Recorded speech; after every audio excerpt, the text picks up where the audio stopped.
Assalamualaikum warahmatullahi wabarakatuh. Bismillahirrahmanirrahim. Alhamdulillahil badi'il hadi ila bayani mahya'ir rasyadi amadda arbaban nuha warasama syamsal bayani fi suduril ulama.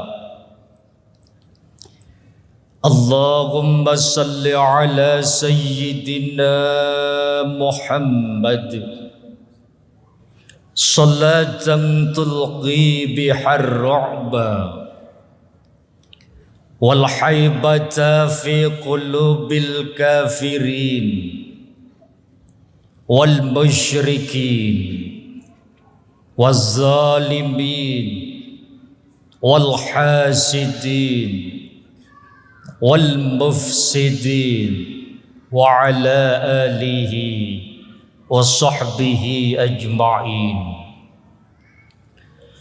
Wa ba'da tahiyyah rabbi shrah li sadri wa yassir li amri wahlul 'uqdatam min lisani yafqahu qawli.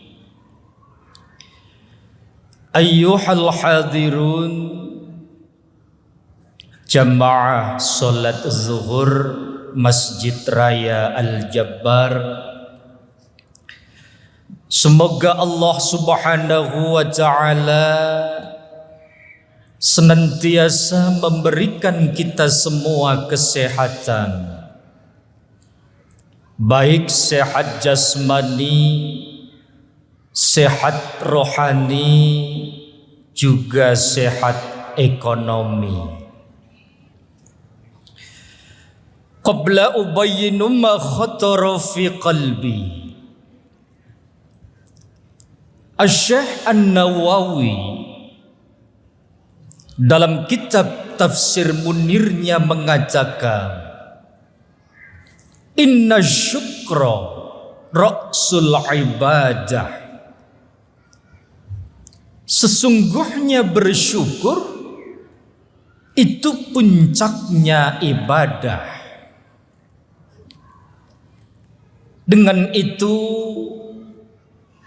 seyogianya mari kita sama-sama panjatkan puja dan puji syukur dengan ucapan alhamdulillah wa syukurillah.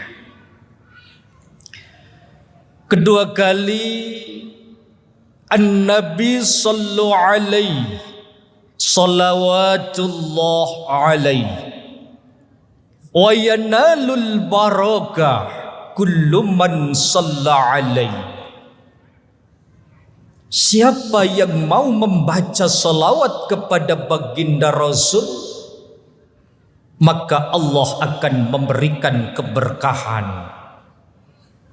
Mudah-mudahan dengan salawat tadi Allah memberikan keberkahan kepada kita, berkah usia kita, berkah keluarga kita, berkah ilmu dan keturunan kita. Amin Allahumma amin.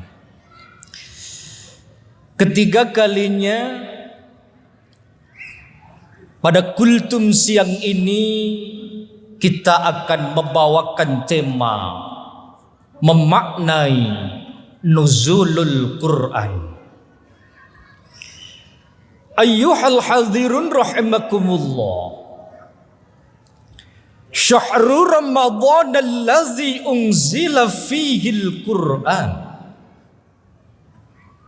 Pada bulan Ramadan Al-Quran telah diturunkan. Maka Al-Quran menjadi pedoman, Al-Quran menjadi petunjuk, Al-Quran menjadi obat, Al-Quran menjadi penenang bagi kita. Betapa pentingnya Al-Quran sehingga muncul sebuah disiplin ilmu yang kita kenal dengan nama Ulumul Quran. Ilmu ini mempelajari tentang aspek-aspek di dalam Al-Quran. Misalnya dalam kitab At-Tibyan fi Ulumil Quran, saking pentingnya Al-Quran dikaji dalam aspek nuzulul Quran, aspek al-asbab wan nuzul, aspek an-nasih wal mansukh, aspek makkiyah wal madaniyah, aspek fawatih as-suwar, aspek al-qiraah, munasabah, amsalul Quran, qasasul Quran, jadalul Quran, bahkan penafsiran-penafsiran dalam Al-Quran. Disiplin ilmu ini menunjukkan betapa pentingnya Al-Quran sehingga Al-Quran difahami, Al-Quran dikaji, Al-Quran dipelajari menggunakan berbagai aspek keilmuan. Dan salah satunya yaitu tentang nuzulul Quran. Sebentar lagi malam 17 Ramadan, hampir semua umat Islam memperingati tentang nuzulul Quran. Dalam kajian akademis, nuzulul Quran diartikan turunnya Al-Quran. Al-Quran itu awalnya namanya kalamullah, kalam Allah. Dalam terminologi ilmu tauhid, ma huwa kalamullah? Al-kalamullah huwa la sautun wa la harfun. Kalam Allah tidak berbentuk suara, kalam Allah juga tidak berbentuk huruf. Tapi ketika satu kelompok yang konsen di dalam ulumul Quran menceritakan terkait proses turunnya dari Allah langsung ke Nabi besar Muhammad melalui perantara malaikat Jibril. Tapi sekelompok yang lain mengartikan proses nuzulul Quran adalah kalamullah secara global, kemudian diturunkan di Sidratil Muntaha. Dari Sidratil Muntaha diturunkan ke Al-Mustawa. Dari Al-Mustawa diturunkan ke Sama'ud Dunya. Maka ketika Nabi Muhammad mendapatkan sebuah kejadian yang itu membutuhkan sebuah jawaban, Jibril mengambil sepotong ayat dari Sama'ud Dunya. Jika sahabat bertanya terkait tentang hukum, maka Jibril mengambilkan sepotong ayat dari Sama'ud Dunya disampaikan kepada Nabi Muhammad. Maka yang awalnya la sautun wala harfun, kalam Allah tidak berupa suara, kalam Allah tidak berupa huruf. Sementara tugas Rasulullah yaitu menyampaikan kepada Nabi Muhammad, kemudian Nabi Muhammad disampaikan kepada umat menggunakan apa? Bilisani kaumin, menggunakan bahasa setempat.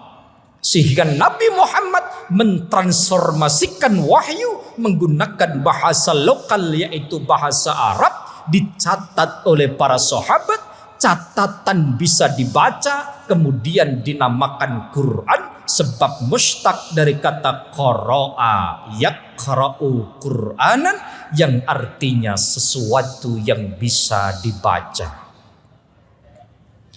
Ayyuhal hadzirun rahimakumullah.